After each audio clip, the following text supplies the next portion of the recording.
गृहमंत्री पद हे मुख्यमंत्री देवेंद्र फडणवीस यांच्याकडे असताना आता शिवसेनेच्या खासदारांकडून पोलीस आणि महसूल अधिकाऱ्यांवर हप्तेखोरीचे गंभीर आरोप करण्यात येत आहेत। श्रीरंग बारणेंनी पिंपरी चिंचवडचे पोलीस हप्ते वसुली करतात, सर्वसामान्यांच्या प्रश्नांऐवजी मलाईदार सर्व समस्यांना प्राधान्य देतात अशी तक्रार बारणेंनी थेट पोलीस आयुक्त विनय कुमार चौबेंकडे केली आहे। तर परभणीचे खासदार संजय जाधवांनी पोलिसांबरोबरच महसूल अधिकाऱ्यांवर गंभीर आरोप केले। वाळूच्या एका गाडीकडून 45,000चा हप्ता सुरू असून अवैध पद्धतीने कलप आणि मटके सुरू असल्याचा आरोपही त्यांनी यावेळी केला।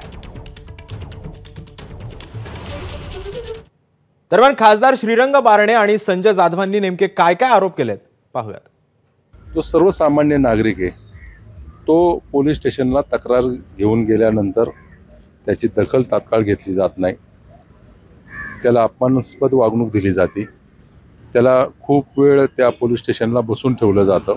अनेक पोलीस स्टेशनमध्ये असे गैरप्रकार घडतात आणि सर्रास चाललेले की कुठेतरी थांबलं पाहिजे, या दृष्टिकोनातून मी काल भेटून पत्र दिलेलं। दिवसाढवळ्या बोटी टाकून पाण्यात वाळू काढणं चालू होतं, त्याचे मी लाईव्ह लोकेशन मी आयजीला, कलेक्टर साहेबाला, एसडीएमला, तहसीलदारला पाठवलेले आहेत, पण कुठलीही त्याच्यावर कारवाई होत नाही, कारण त्याच्या मागे राजकीय वरदहस्त आहे।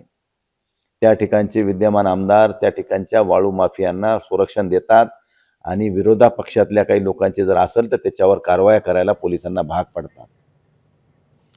दरम्यान या सगळ्यावरती मुख्यमंत्री देवेंद्र फडणवीसांनी यावर काय प्रतिक्रिया दिली आहे पाहूयात। कोणी जर हप्ते वसुली करत असेल तर त्याला घरी पाठवणे, कोणी जर हप्ते वसुली करत असेल तर त्याला घरी पाठवणे, कोणी जर हप्ते वसुली करत असेल तर त्याला घरी पाठवणे। एबीपी माझा, उघडा डोळे बघा नीट।